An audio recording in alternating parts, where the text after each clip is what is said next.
Hello दोस्तों, नमस्कार। आप देख रहे हैं हमारा YouTube channel Allahabad aquaculture.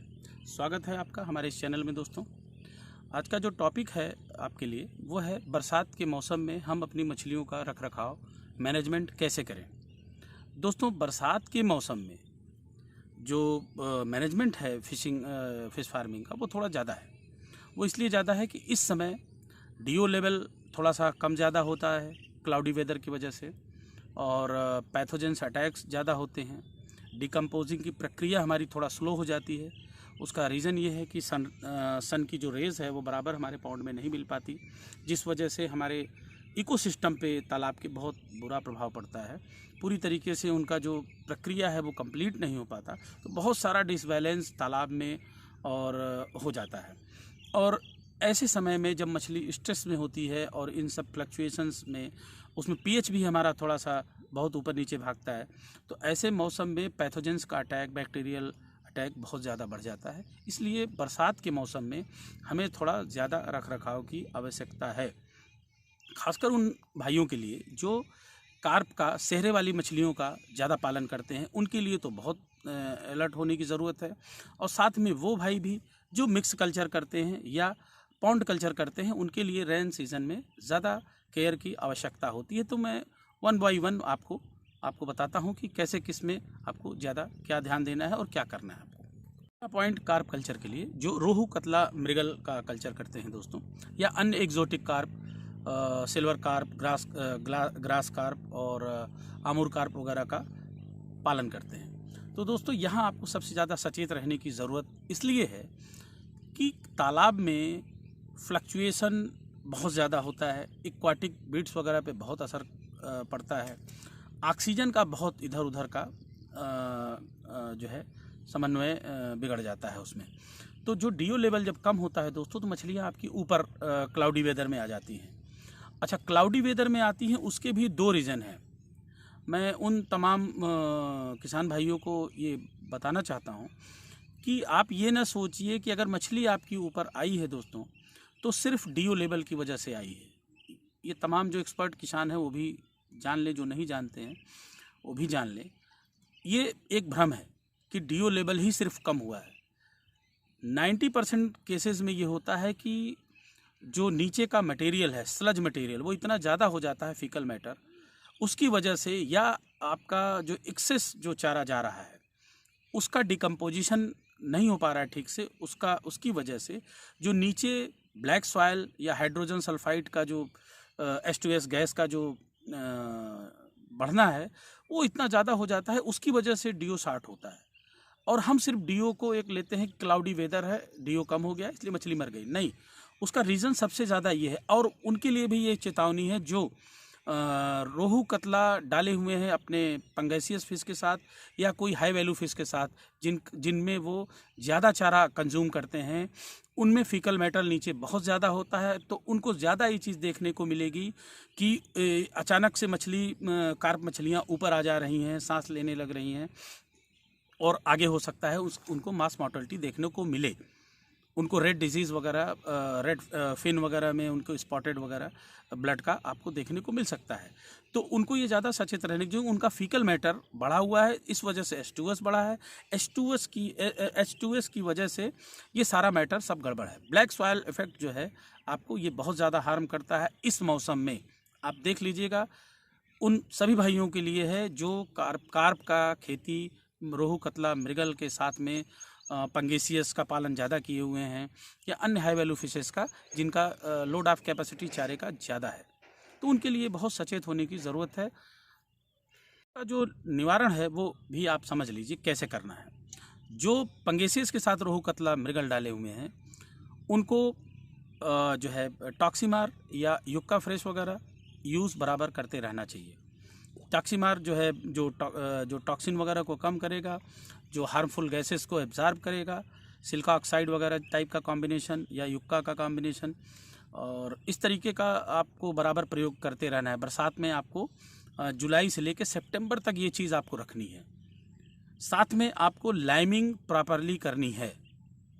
Liming आपको प्रॉपरली करनी है। अगर लाइमिंग प्रॉपर हो रही है तो पीएच बैलेंस रहेगा। पीएच बैलेंस रहेगा तो आपका जो एक्वाटिक प्लांट्स वगैरह है, जो जू प्लांटन वगैरह है, वो सबका बराबर जो है समन्वय बना रहेगा और आपका डिकम्पोजिंग का जो मैटर है वो फास्ट होगा, तो नीचे का स्लज मटेरियल का मैटर नहीं आएगा। तो आपको टॉक्सीमार वगैरह, एक्वाफ्रेश वगैरह का प्रयोग करना है। साथ में आपको उसके बाद एक साथ नहीं करना है, ये हमेशा याद रखिए। टॉक्सीमार के साथ कभी भी चूने का प्रयोग नहीं कीजिएगा, नहीं तो नुकसान खा जाएंगे। ये दोनों एक साथ नहीं होना चाहिए। आप पहले टॉक्सीमार यूज़ करिए, फिर आप चूना मार के फिर आप उसका लाइमिंग करके उसका मामला ठीक से करिए। तो आपका जो फीकल मैटर है वो डिकम्पोज हो जाएगा, जो ब्लैक सॉइल वगैरह है और जो आपका हार्मफुल गैसेज हैं वो एब्जॉर्ब हो जाएंगे और आपका चूना फिर उसको पीएच को बैलेंस कर देगा। ज़्यादातर जो मोर्टेलिटी होती है दोस्तों, वो ड्यू टू H2S या फिर और हार्मफुल गैसेस की वजह से, नाइट्राइट वगैरह की वजह से ये ऐसा होता है। तो ये इस चीज़ से आप प्रॉपर अगर आप ये चीज़ प्रयोग करेंगे तो छुटकारा पा जाएंगे। दूसरा इसमें जो सावधानी है कि अगर आप इसके बावजूद, अब ये तो हो गया मिक्स कल्चर या जिसमें ओवरलोड जो है आपका चारा वगैरह है, फीकल मैटर ज़्यादा है उसके लिए। अब नॉर्मली इसके बाद अगर आपका कार्प कल्चर का लोड अच्छा है, मछलियाँ आपकी तैयार हैं, 1 kg या 700 ग्राम के आसपास हैं, तो उनका ज़्यादा, चूँकि आपकी खड़ी फसल है तो आप किसी तरीके से चूक मत करिए। आप एरिएटर की व्यवस्था कर सकते हैं तो बहुत अच्छा है। अदरवाइज़ आप कोई मोनोब्लॉक का जुगाड़ ज़रूर कर लीजिए। मोनोब्लॉक क्या कीजिएगा, नीचे के तल से वाटर के आप 2.5 फीट ऊपर करीब लगा दीजिए और वो वाटर उसी में इनलेट लगा के आप उसको रिसर्कुलेट करिए। जब भी ज़रूरत हो 2-4 घंटे का प्रयोग आप अर्ली मॉर्निंग करें और इवनिंग में करें, तो आपका DO लेवल बिल्कुल कम नहीं होगा। आप इससे भी छुटकारा पा सकते हैं और ये आपको बढ़िया प्रिकॉशन देगा।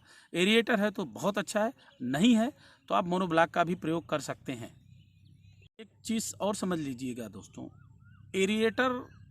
एरिएशन DO जो तालाब का है, ये सब चीज़ें आपको हमेशा नुकसान नहीं, फ़ायदे में ही रखेंगी।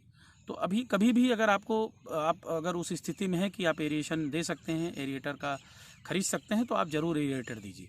एरिएटर देने से अगर कमर्शियल फार्मिंग कर रहे हैं तो जाहिर सी बात है आप स्टॉक पूरा रखेंगे और खाली तो नहीं छोड़ेंगे, इस वजह से आप एरिएशन दीजिए। एरिएशन DO अगर तालाब का बढ़िया है तो आपके प्लेंटान अच्छे से सस्टेन करेंगे और आपकी डिकम्पोजिंग का जो मैटर है, जो इकोसिस्टम है, वो बढ़िया चलता रहेगा। अगर वो बढ़िया है तो मछलियाँ अच्छे से अलाइव करेंगी। और एक चीज़, अगर ऑक्सीजन का अगर लेवल गड़बड़ है तो आपका जू प्लेंटान सस्टेन नहीं करेगा, फाइटोप्लेंटान आपका एक्सेस हो सकता है और उसका ब्लूम भी हो सकता है। तो ये तमाम चीज़ें जो है सब गड़बड़ हो जाएंगी आपकी। इसलिए आपका अगर पॉसिबल हो तो एरिएटर, अदरवाइज़ मोनोब्लॉक ज़रूर रखिए ऐसे मौसम में। क्लाउडी वेदर हो दोस्तों तो एक टाइम चारा दीजिए, अगर मौसम साफ़ हो तो चारा दीजिए। उनको भूख से दिन में जो चारा दीजिए वो पूरा दीजिए, क्योंकि दिन में हवाएं चलती रहती हैं, सूर्य की किरणें थोड़ी बहुत आती जाती रहती हैं, तो वो सब पच जाता है। अदरवाइज़ ये जो चारा है ये बचेगा। शाम के समय चारा जो है थोड़ा आप कम दीजिए, जितना आप अमूमन देते हैं थोड़ा कम दीजिए, क्योंकि अगर वो चारा छूट गया क्लाउडी वेदर में, उनको पचाने के लिए ढेर सारा ऑक्सीजन चाहिए। तो जिनके पास एरिएटर की व्यवस्था नहीं है, बहुत ज़्यादा ऑक्सीजन अगर उनको नहीं मिला खाना पचाने के लिए, तो ये सारा फीकल मैटर के रूप में बॉटम लाइन में जम जाएगा। और जब बॉटम लाइन में जम जाएगा तो फिर आप परेशान होंगे कि ऑक्सीजन शॉर्ट हो गया, जबकि वो ऑक्सीजन नहीं, वो हाइड्रोजन सल्फाइड नाइट्राइट का इफेक्ट है, जो कि आपको एज ए जहरीली गैस के रूप में, मॉर्टेलिटी के रूप में देखने को मिलेगी। हो सके तो पोटेशियम परमैंगनेट का छिड़काव भी 20-20 दिन पे ज़रूर करें, क्योंकि पैथोजेंस वगैरह का अटैक बढ़ जाता है। उनको सही में उनको पहले प्रिकॉशनरी तौर पे आप पोटेशियम परमैंगनेट की MnO4 का मात्रा के हिसाब से आप उसका छिड़काव करें तालाब में। और अगर मछलियाँ, अगर आपकी नेटिंग करते हैं प्रॉपर और उसमें मछलियों के अगर कोई इफेक्ट दिखता है तो उसके हिसाब से जो कॉम्बिनेशन मार्केट में उपलब्ध है, बेंजलकोनियम क्लोराइड या फिर सोक्रीना या फिर आयोडीन कंपोजिशन में, या फिर अनदर बहुत सारे सैनिटाइज़र और बैक्टीरियोसाइडल प्रिपरेशंस आते हैं, उसका आप प्रॉपर प्रयोग करिए तब जब उनको कोई इन्फेक्शन आपको देखने को मिले। अदरवाइज़ पोटेशियम परमैंगनेट आपके लिए प्रिकॉशनली बेहतर है। इसका प्रयोग आप 20-20 डेज पे ज़रूर कीजिए। बरसात के दिनों में बहुत सारी चीज़ों से आप बच जाएंगे। इसमें एक पॉइंट ये भी है कि आप मछली कोई सी भी हो, आपका कैटफिश पालन कर रहे हैं या कार्प पालन कर रहे हैं, कोई भी मछली, नेटिंग ज़रूर कराइए।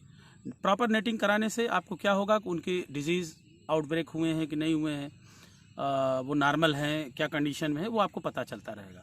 अदरवाइज़ आप तब जान पाएंगे जब वो मरने लगेंगी, तो ये बहुत देर का प्रोसेस है। तब आप कंट्रोल करने में से जो है बहुत परेशान हो जाएंगे। इसके लिए आपको प्रॉपर नेटिंग की इसमें बहुत ज़रूरत है। नेटिंग बराबर कराइए, उससे मछली की ग्रोथ भी अच्छी होती है, उससे आपको चेकिंग भी कर लेंगे। अच्छा, एक चीज़ और, पंगेसियस पालने वाले भाइयों से अनुरोध है, कृपया इस भ्रम में न रहें कि नेटिंग करने से वो डर जाती हैं, खाना छोड़ देंगी। ऐसा कुछ नहीं होता। मैं 1 लाख पंगेसियस का पालन पिछले 4 साल से कर रहा हूँ। नेटिंग करने से उनको फ़ायदा के अलावा नुकसान नहीं हुआ है। हाँ, उसमें नेटिंग आपको बहुत क्लोज नहीं कराना है। 10 फीट पे नेट रोक के बस उनको होल्ड डाउन करना है और देन आफ्टर आपको हफ्ते में छोड़ दीजिए।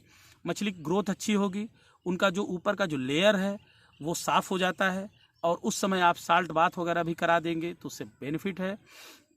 उनका पेट साफ़ होना बहुत ज़रूरी है और इससे उनका ग्रोथ होता है। मैं बहुत नज़दीक से 2 साल से मैंने इस पर बहुत ध्यान दिया और मुझे इस पे रिज़ल्ट मिला। तो आप लोग इस भ्रम में ना रहिए कि पंगेसियस है तो जाल नहीं चलाना है।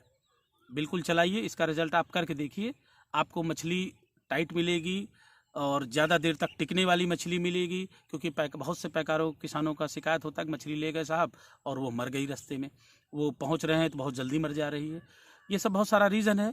आप नेटिंग कराइए, इसका फ़ायदा आपको खुद मिलेगा। और इस समय दोस्तों सबसे पॉइंट करने वाली बात है, बॉटम फीडर जो मछलियाँ होती हैं उनका केयर बहुत ज़्यादा ज़रूरी है। अगर आप ये सब जो मैंने पहले बताया आपको, टॉक्सीमार वगैरह का प्रयोग, प्रॉपर लाइमिंग का प्रयोग, पोटेशियम परमैंगनेट का प्रयोग और बराबर नेटिंग अगर कराते हैं तो इन सब से वो मछलियां बची रहेंगी जो बॉटम फीडर हैं। वो चाहे कैटफिशेस हो, सिंघी हो, देसी मांगुर हो, टेंगरा हो, और आपका जो मृगल है, या आपकी जो कॉमन कार्प, आमूर कार्प है।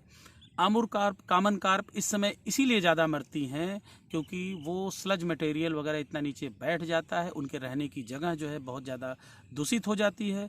स्लज मटेरियल कायदे से डिकम्पोज नहीं हो पाता, नतीजा हार्मफुल गैसेस उनको, उस सबसे पहले वही मरती हैं। आप कभी ध्यान दीजिए कि इन बरसात के मौसम में सबसे पहले जो मछली सबसे ज़्यादा टाइट होती है, जिसको आप मारते मारते थक जाते हैं, नहीं मरती, वो मछली सबसे पहले मरेगी। उसमें है आपका आमूर कार्प और आपका ये कॉमन कार्प वगैरह, मृगल वगैरह, ये सब आपको पहले देखने को मिलेगा। तो आप तुरंत समझ जाइएगा मैटर क्या है, अदरवाइज़ बहुत लेट हो जाएगा। नेक्स्ट वीडियो में फिर आपसे मिलते हैं। जो हमने प्रिकॉशन बताया वो लीजिए दोस्तों, सेफली आप पालन करिए। थैंक यू, धन्यवाद।